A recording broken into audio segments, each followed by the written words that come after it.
দর্শক আসসালামু আলাইকুম। সুখবর দেওয়ার জন্য দাঁড়িয়েছি। আর অল্প কিছুক্ষণ পরই পবিত্র ঈদুল আজহা। ভোর রাতে এই সুবিশাল গরুটি কোরবানির জন্য বিক্রি হয়ে গেল। এই গরু বিস্তারিত জানাবো, কীভাবে বেচা কেনা হলো, কীভাবে দরদাম হয়েছিল, সেগুলো তুলে ধরতে চাই। আরেকটি বিষয় বলতে চাই, গরুর মাংস রান্নায় গুরু হতে চাইলে অবশ্যই আপনারা রাঁধুনির রেডিমিক্স ব্যবহার করতে পারেন। মেজবানি গরুর মাংসের মশলা, কালো ভুনা মশলা, চুই ঝাল মশলা এবং গরুর মাংসের মশলা কিন্তু ব্যবহার করতে পারেন। রাঁধুনি মেজবানি মাংসে মশলা থাকলে আসল মেজবানি রান্না কোনো ব্যাপারই না। 10 দিচ্ছেন, আচ্ছা, বাকি 5-20।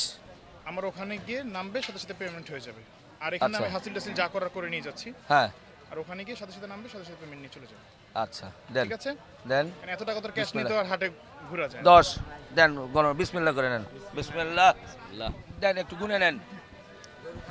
5 আপনি গুনেন, ধরেন। না, আচ্ছা আমি আপনি গুনেন, আপনি তো- যেহেতু অনেক কিছু, ভাই গুনেন। গরু বিক্রি করলেন তো আপনি। ঠিক আছে। বিসমিল্লাহির রহমানির গরু রহিম। বিক্রি করলেন আপনি। গণনা হচ্ছে 1 2 3 আচ্ছা 17 18 19 হ্যাঁ 20 10,000। 10,000 দেন। আচ্ছা আচ্ছা, এটা যেটা হয়েছে দরদাম, তো সেটার 10,000 আপনার বাইরা ক্লিয়ার। আর বাকিটা ওনার ওখান থেকে নেবেন। খুশি তো? হ্যাঁ, একটু আগে আলহামদুলিল্লাহ বলি। আলহামদুলিল্লাহ আলহামদুলিল্লাহ।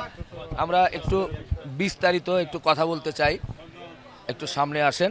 আমরা দামটা দর্শক এটা বলবো না, এটা যেহেতু রাজারবাগে যাচ্ছে, এতিমখানায় যাচ্ছে, ওনাদের বিষয়টা হচ্ছে দাম না জানানোর জন্য। ঠিক আছে, দাম জানাতে চাই না। এই যে একজন খামারি ভাই, উনি লালন পালন করেছেন, আপনি কোথা থেকে এসেছেন? এই গরুটার নাম কি ছিল? আমি মুকসুদপুর গোপালগঞ্জ থেকে আসছি। এই গরুটার নাম ছিল বাদশাহ। বয়স কেমন? এর বয়স 3.5 প্লাস। 3.5 প্লাস। দাঁত কয়টা হয়েছে? 6 দাঁত। 6 দাঁত। কয়দিন আগে এখানে এসেছিলেন?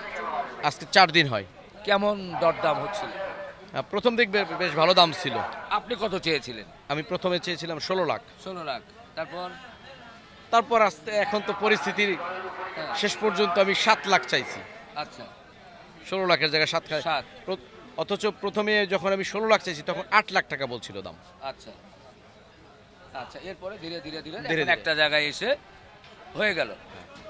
খুব আমি জানি, যদিও উনিও জানেন, কি বলবো, বলতে গেলে যে একটা গরু লালন পালন করে যে খরচ, সেটাও মনে হয় হবে না। না, সম্ভব না, হয় নাই।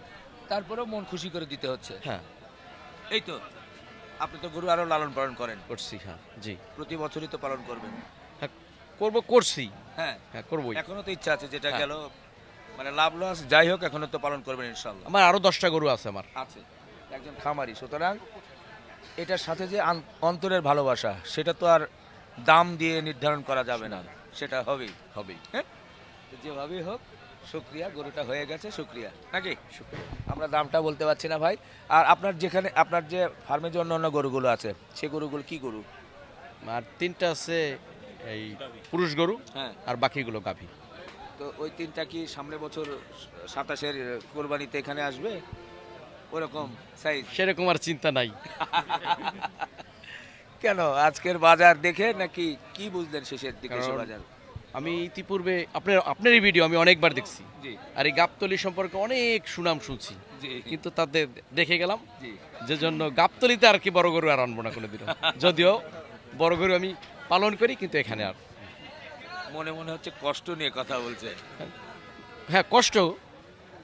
কারণ হচ্ছে কি, এখানে একটা গরু আনতে গেলে পর 5-7 দিন থাকতে গেলে পর 1-1.5 লাখ টাকা খরচ হয়ে যায়। হ্যাঁ আর এই টাকাটা আমি গ্রামে বিক্রি করে যদি 1 লাখ টাকা কমেও পাই, হ্যাঁ কিন্তু এই যে সাপারটা করছি, এই যে থাকা খাওয়া ঘুমের একটা ব্যাপার, হ্যাঁ। এই জন্য গ্রামে বিক্রি করে দেবো। 1 লাখ কম পেলেও গ্রামে বিক্রি করবো।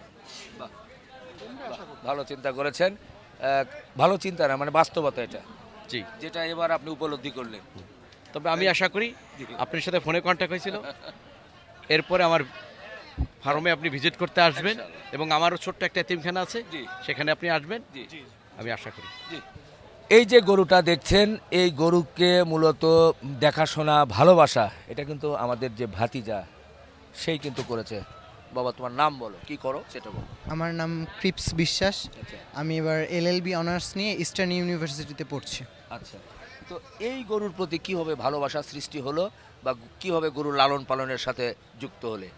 বাবা আমাদের একটা ছোট আছে, খামার আছে, ওটা থেকেই দেখা, বাবা থেকেই শেখা। জি এবং পশুর প্রতি একটা ভালোবাসা এমনিতেই চলে আসে। জি তারা অনেক মায়াবী, প্লাস তাদের সঙ্গে থাকলে মন ভরে যায়। আচ্ছা আর এটা তো অনেক অনেক বছর ধরেই আছে, আচ্ছা কাছে গেলে একটা অন্যরকম ভালোবাসা অনুভব হয়। আচ্ছা জি, ভালো লাগলো। এইটা কি জাতের গরু আমরা বলছি? এটা হলিস্টান ফ্রিজিয়ান। বাহ, চমৎকার বলেছে, হলিস্টাইন ফ্রিজিয়ান। তো যাই হোক, ছোট্ট একটা উপহার তো দিতেই হয়, আর উপহার মানেই আমার কাছে হচ্ছে রাঁধুনি রেডিমিক্স মশলা, মেজবানি গরুর মাংসের মশলা। ও যেহেতু লালন পালন করছে, এই গরুর সাথে আছে, পশুর সাথে ভালোবাসার সাথে আছে, যার কারণে ছোট মানুষ ওকে উপহার দিলাম। এই মাংসের মানে এই মশলা ব্যবহার করা হয়তো? জি প্লিজ, ওর জন্য একটা হাততালি হবে সবাই। জি, এই যে গরুটা আপনারা কি দেখে পছন্দ করলেন? কুরবানির জিনিস, আর আর সবচেয়ে বড় কথা, আমি আসছি মোহাম্মদিয়া জামিয়া শরীফ মাদ্রাসা রাজারবাগ দরবার শরীফের পক্ষ থেকে। তো আমরা প্রতি বছরই অনেকগুলো গরু এবং খাসি কুরবানি করে থাকি। বিশেষভাবে আমাদের প্রিয় নবীজি নূরে মুজাসসাম হাবিবুল্লাহ হুজুর পাক সাল্লাল্লাহু আলাইহি সাল্লাম, ওনার নাম মুবারকে আমরা আখাসুল খাসভাবে বিশেষভাবে বাজারের সর্বোচ্চ বা সবচেয়ে বড় 3টা গরু এবং 3টা মহিষ আমরা প্রিয় নবীজি সাল্লাল্লাহু আলাইহি ওয়াসাল্লাম ওনার নাম মুবারকে আমরা কুরবানি করে থাকি। আমাদের যিনি শায়েখ আলাইহিস সালাম, আমাদের যিনি মুর্শিদ কিবলা আলাইহিস সালাম, তিনি কুরবানি মুবারকের করে থাকে। আমার মুর্শিদ কিবলা আলাইহিস সালাম তিনি করে থাকেন।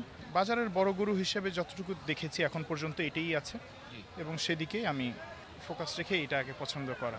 এবং যেহেতু হয়ে গেছে সবকিছু, আলহামদুলিল্লাহ, আল্লাহ পাক কবুল করল। জি, আমরা একটু আলহামদুলিল্লাহ বলি ভাই, হাত দেন। আলহামদুলিল্লাহ, আলহামদুলিল্লাহ, মাশাল্লাহ, খুব সুন্দর একটা গরু কিনেছেন, আপনাদের তকদিরে ছিল।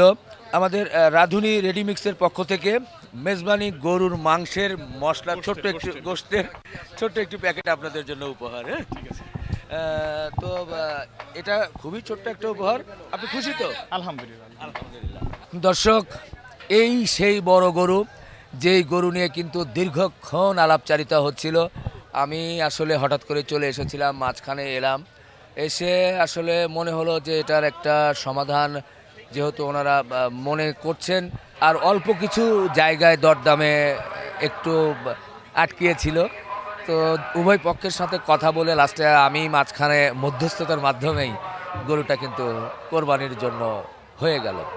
যেহেতু কোরবানির জিনিস, মহান রাব্বুল আলামিন এই গরুটি কবুল করবেন, এই প্রার্থনাই করছি রাব্বুল আলামিনের কাছে। পাশাপাশি এই যে প্রান্তিক খামারিরা বা আমাদের দেশের বিভিন্ন জেলা থেকে যে খামারিরা তারা এই ধরনের বড় গরুগুলো লালন পালন করেন, তারা গাবতলী হাটে আশা করেন যে বছর শেষে তারা আসবেন, এসে একটা ভালো দামে কিন্তু বিক্রি করবেন। আসলে বিগত কয়েক বছর যাবতই দেখছি যে ওনারা যে চিন্তা করেন সেই চিন্তার কিন্তু একটু ব্যত্যয় ঘটে। ওনারাও প্রথম দিকে এসে বেশ অনেক বেশি দাম চেয়ে ফেলে, আর এখানকার ক্রেতারা তারাও জানে যে বড় গরুগুলো শেষের দিকে গিয়ে আসলে যে দাম চাচ্ছে সেখানে থাকে না, অনেক কমিয়ে যায়। আর এবছর অন্যান্য বছরের তুলনায় এমনিতেই সব গরুর দাম কমিয়ে গিয়েছে, তার বেশ কিছু কারণ আছে, সেগুলো ইনশাল্লাহ কোনো এক ভিডিওতে বিশ্লেষণ করব। তো যার কারণে এই গরুটা কিন্তু এরই মধ্যেই পিক আপ রেডি করা হয়েছে গরুটা নিয়ে আসার জন্য, পিক আপ নিয়ে আসার জন্য, এবং গরুটা অলরেডি নিয়ে যাওয়া হবে। শেষ মুহূর্তে ওনারা এসেছেন, এসে কিন্তু অনেকক্ষণ একটা আলাপ আলোচনার বিষয় ছিল, কারণ এখানে ডিসিশন নিতে হলে এই ডিসিশনগুলো আসলে এই গরুটা যিনি নিচ্ছেন বা যিনারা নিচ্ছেন সেই কর্তৃপক্ষকে জানাতে হচ্ছিল। তো সব মিলিয়ে শেষ মুহূর্তে এসে কিন্তু হয়ে গেল। তো এটাই বড় বিষয়। এই ভোর রাতে এই সুবিশাল গরুটি কোরবানির জন্য হয়ে গেল, যেটা আমাদের ভালো লেগেছে। এতক্ষণ বেশ ভারী ভারী কথা বললাম, এবার একটু হালকা করে কথা বলি। আপনারা যারা কোরবানির গরুর মাংস রান্না করবেন, রাঁধুনি মেজবানি গরুর মাংসের মশলা কিন্তু ব্যবহার করতে পারেন। এই মশলা দিয়ে কোরবানির গরু চমৎকারভাবে রান্না করবেন, এই আবেদন রইল। তো বন্ধুরা, শেষ করি, ভালো থাকবেন, আমাদের জন্য দোয়া রাখবেন। ঈদ মোবারক, আল্লাহ হাফেজ।